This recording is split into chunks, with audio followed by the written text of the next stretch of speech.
애굽에서 나왔던, 애굽에 종살이하고 있었던 그들을 하나님의 능력과 권세로 끄집어내셔서 광야를 거치며 하나님을 경험하게 했고, 그리고 가나안 땅의 주인이 되어서 왕으로, 그리고 나라로 세웠던 그 나라가 다시 하나님을 버린 채 믿음을 저버리면 다시 옛 애굽에서 종살이하던 그 상태, 그 비참한 상태로 다시 돌아갈 수 있다, 돌아가게 되었다라는 것을 어제 우리는 살펴보았습니다. 그래서 이집트 왕 바로 느고가 일어나서 그들을 억압하고 그들의 모든 삶에 어려움을 주는 것을 보았다라고 말씀드렸습니다. 그러나 하나님은 그들을 한번 끄집어내놓고 구원시켜놓고 그들이 하나님을 버렸다 해서 완전히 버리지는 않는다라고 말씀하였습니다.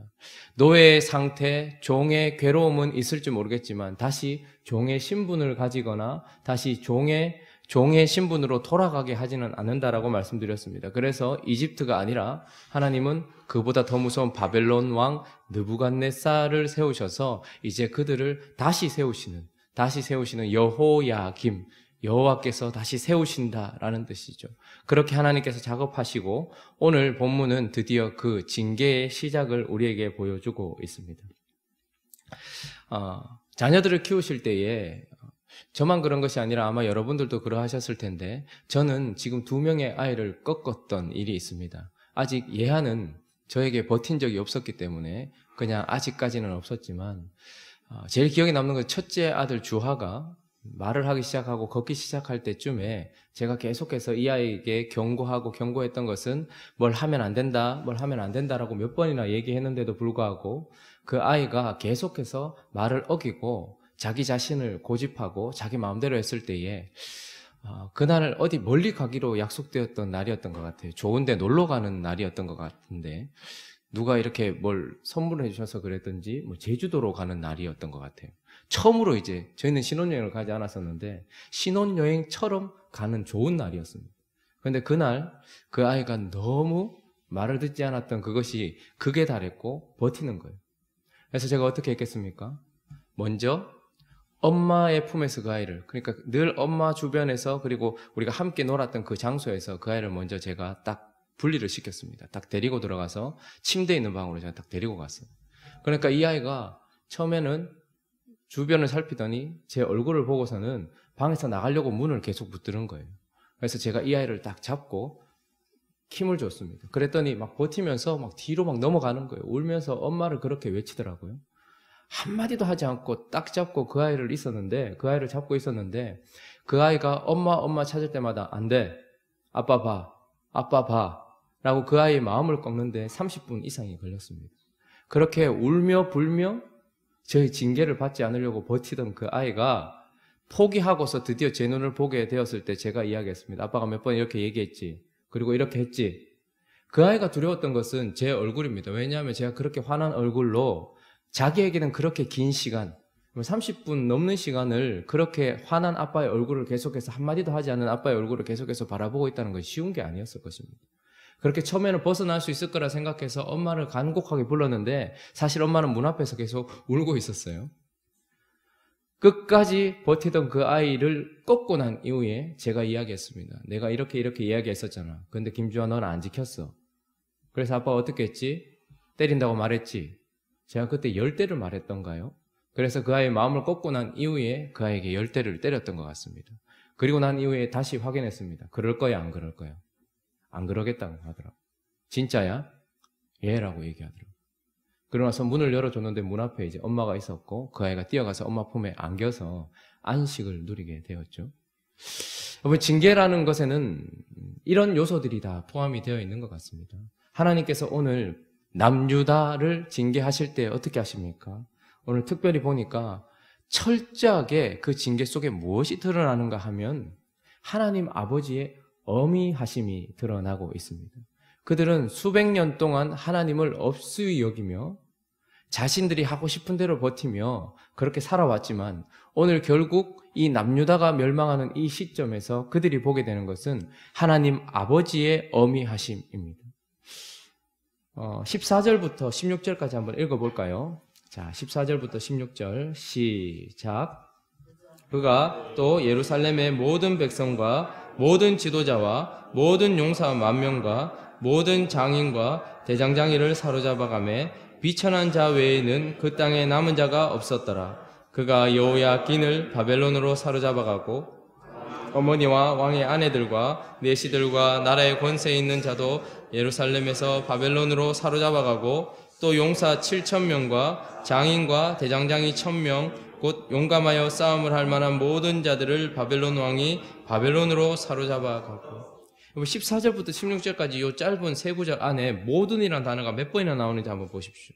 계속해서 모든 백성, 모든 지도자, 모든 용사, 모든 장인과 대장장이 그리고 거기에는 왕과 왕의 아내와 내시들과 권세 있는 자들이 다 포함되어 있고 용사들까지 포함해서 모든 자들을 바벨론으로 사로잡아 갔다고 얘기합니다.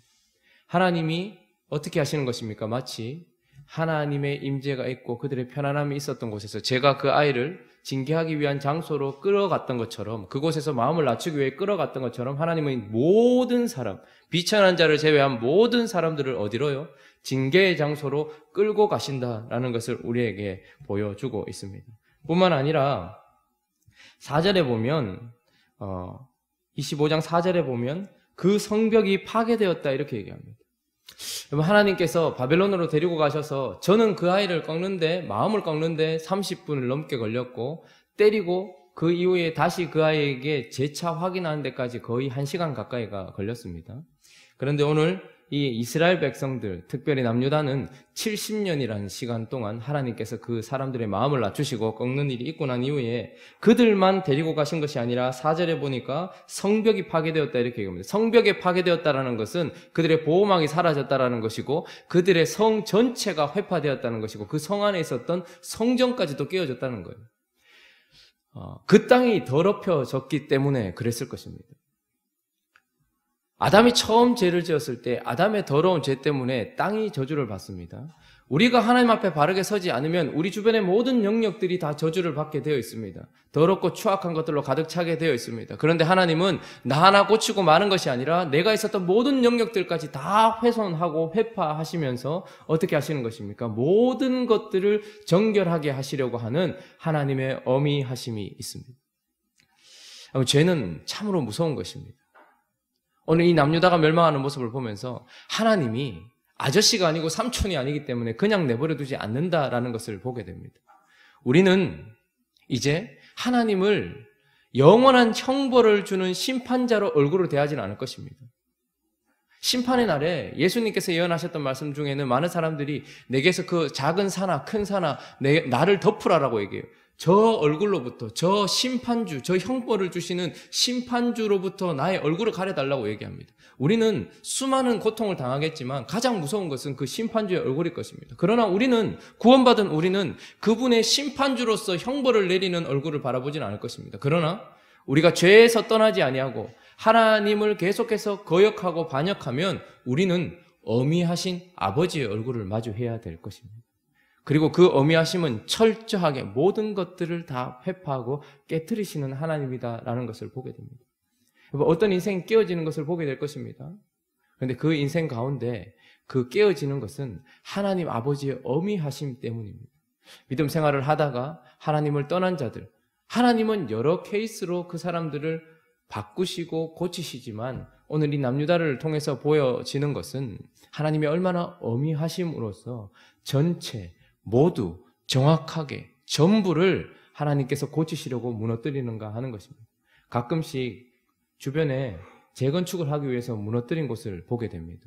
그 속에 보면 저런 것들이 저 속에 있었나 싶은 것들이 많이 있습니다. 그러나 확실히 무너지고 나면 그 속에 있는 것들이 보여지는데 하나만 무너뜨리고 한 층만 무너뜨리고 이 공간만 무너뜨리는 것이 아니라 전체를 무너뜨렸던 것을 보게 됩니다.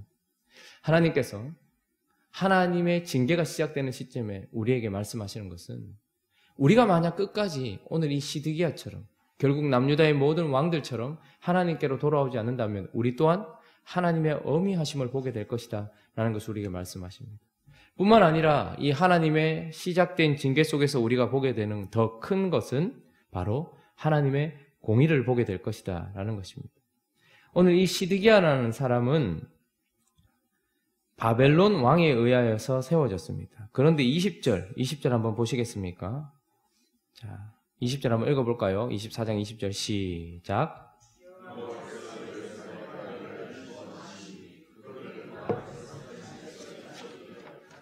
시드기야가 바벨론 왕을 배반하니라.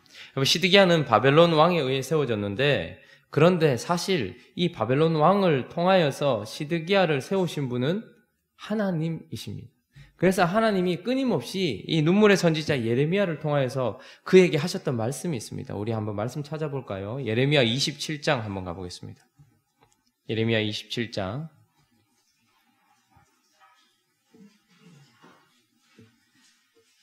구약 성경 1094페이지. 예레미야 27장 12절부터 우리 15절까지 한번 읽어보겠습니다. 자, 시작. 내가 이 모든 말씀대로 유다의 왕 시드기야에게 전하여 이르되 왕과 백성은 바벨론 왕의 멍에에 목을 메고 그와 그의 백성을 섬기소서. 그리하시면 사실이라. 어찌하여 당신과 당신의 백성이 여호와께서 바벨론의 왕을 섬기지 아니하는 나라에 대하여 하신 말씀과 같이 칼과 기근과 전염병에 죽으려 하나이까? 그러므로 당신들은 바벨론의 왕을 섬기게 되지 아니하리라 하는 선지자의 말을 듣지 마소서. 그들은 거짓을 예언함이니이다. 이는 여호와의 말씀이니라. 내가 그들을 보내지 아니하였거늘 그들이 내 이름으로 거짓을 예언하니 내가 너희를 몰아내리니 너희와 너희에게 예언하는 선지자들이 멸망하리라. 하나님께서 끊임없이 시드기야에게 말씀하셨어요. 그리고 나서 듣지 않으니까 다시 예레미야를 보내서 이야기해라. 그 귀에 들려줘라 라고 얘기합니다. 그러니 사실 바벨론 왕은 하나님이 그들을 고치기 위해서, 그들을 꺾기 위해서, 그들의 마음을 낮추기 위해서 세우신 하나님의 사람이었습니다. 하나님의 회초리였죠. 그런데도 불구하고 그가 바벨론 왕을 배반했다라는 것은 사실 하나님의 끝까지 주어진 호의를 배반했다라는 것입니다. 우리 한 장 더 찾아보죠. 34장. 예레미야 34장 2절부터 하나님이 간곡하게 이야기하고 있는 부분들이 또 나옵니다.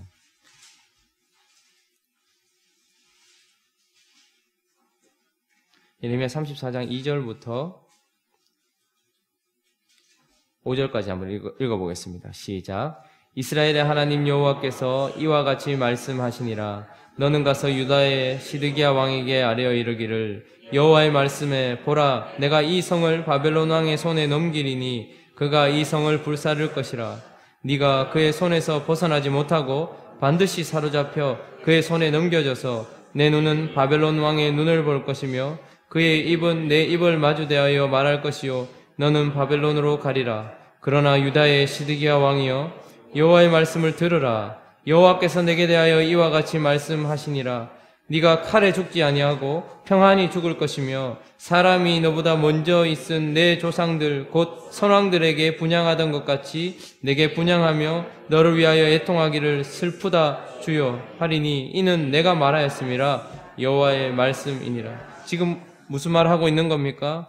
하나님께서 다시 예레미야를 보냈습니다. 왜요? 그가 애굽 왕 이집트 왕에게 가서 지금 도움을 요청하고 지금 하나님을 배반하고 있었거든요. 그래서 다시 보냅니다. 그러면서 정확하게 들어라. 절대 바벨론에서 벗어나지 못한다. 우리 주아가 제 손아귀에서 벗어나지 못하는 것처럼 하나님의 회초리인 바벨론에서 벗어나지 못한다.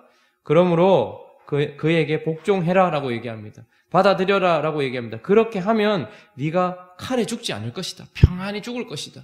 네 조상들에게 사람들이 분향했던 것처럼 네 말년이 괜찮을 것이다 라고 하나님께서 징계를 받아라라고 이야기를 하고 있습니다. 그럼에도 불구하고 오늘 본문이 뭐라고 얘기합니까?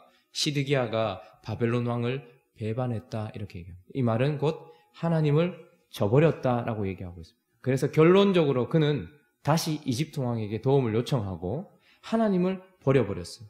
그랬더니 어떻게 되었습니까? 다시 본문에 돌아와 보시면 오늘 6절에 좀 이상한 단어가 나오는데 25장 6절 한번 읽어볼까요? 자, 시작. 그들이 왕을 사로잡아 그를 있는 바벨론 왕에게로 끌고 가며 그들이 그를 신문하니라. 여러분, 바벨론 왕이 그를 신문했다 이렇게 얘기합니다. 신문했다는 이 단어는 원어적인 표현은 재판했다 이 말입니다. 여러분, 배반한 왕을 재판하는 나라는 없습니다. 그저 바로 처형입니다. 그런데 하나님 어떻게 하십니까? 오늘 바벨론 왕을 통해서 그를 재판했다 이렇게 얘기합니다. 그러니 하나님은 지금 그저 화난 분노를 쏟아내기 위하여서 그렇게 하시는 것이 아니라 그가 무엇을 잘못했는지에 대하여서 그가 무엇을 어떻게 했는지에 대하여서 정확하게 분별하면서 신문하고 재판하고 있다는 것을 보여줍니다. 이것은 법정적 용어입니다. 하나님은 누군가를 징계하실 때에도 제가 그러하였던 것처럼 제가 우리 아이에게 갑자기 화가 났다고 때리거나 그리고 말했던 것보다 더 때리거나 그런데 말했던 것보다 그것을 덜 때리거나 하지 않는 것처럼 내가 이렇게 이야기했지. 그런데 너는 이렇게 했지. 인정해?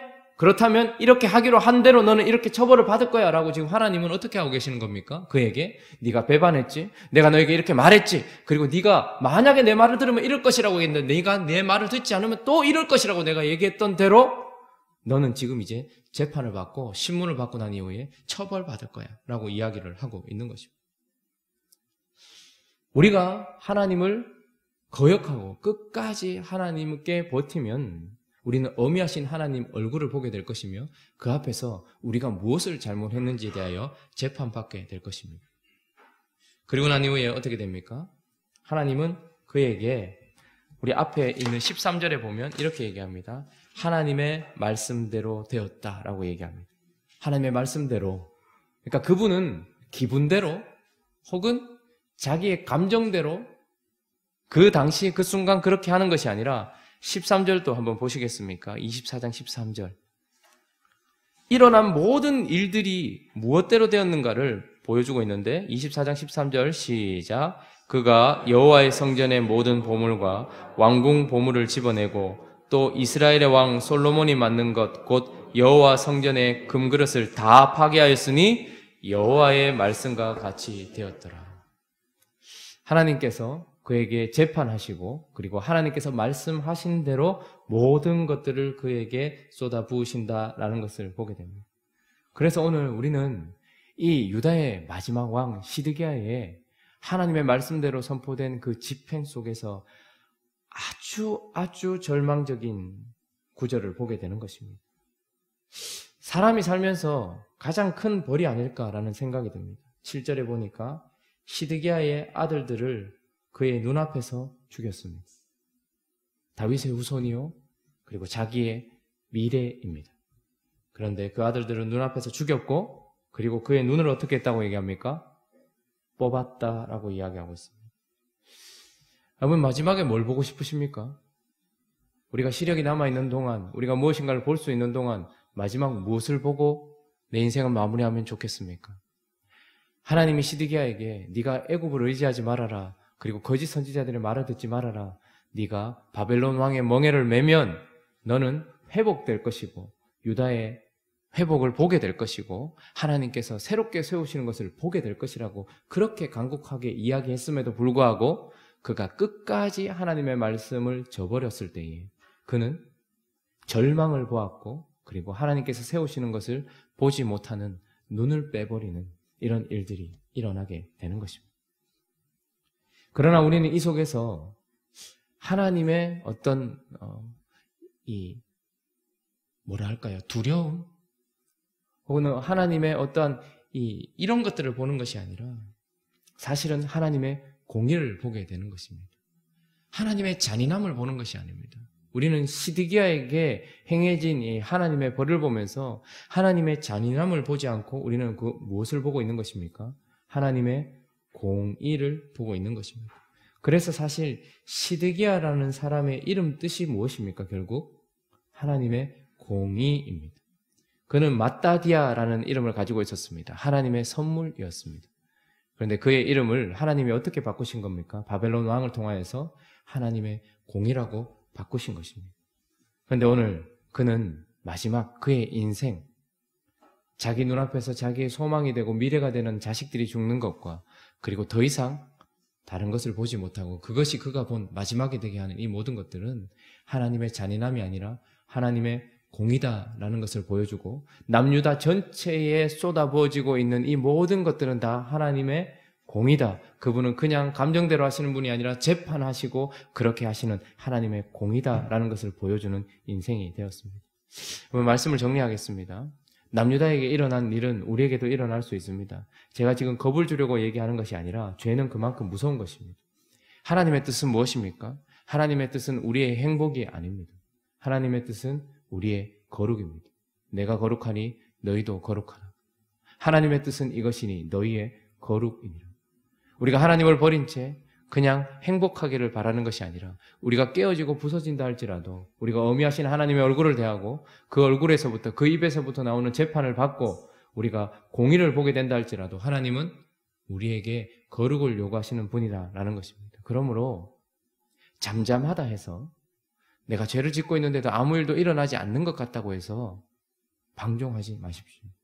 반드시 하나님은 공의를 실행하시는 분이시다라는 것을 기억하시면서 우리가 은혜로 구원받았지만 그 은혜로 구원받았다라는 것이 우리가 이제 무슨 짓을 해도 하나님은 그냥 우리를 덮어주시는 분이다라는 것을 이야기하는 것이 아니라 오히려 은혜로 구원받아 거룩하신 하나님의 자녀가 되었기 때문에 그분의 자녀다운 모습으로 살아가게 하시려고 그분이 정하신 대로 우리에게 공의로우신 분이다라는 것을 잊지 마시고 하나님 앞에서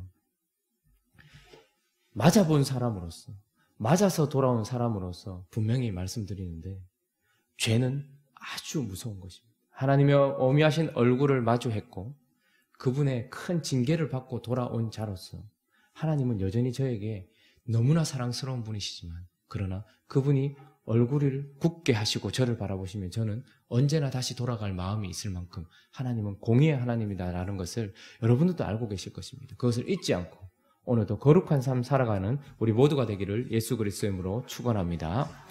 같이 한번 기도하겠습니다. 말씀을 생각하시면서 그리고 각자의 기도 제목들을 가지고 우리 함께 기도하며 나아가도록 하겠습니다. 기도하겠습니다. 거룩하신 하나님 아버지 감사합니다. 오늘도 이 아침에 우리를 깨우시고 이 땅을 살아가는 우리에게 남유다의 역사를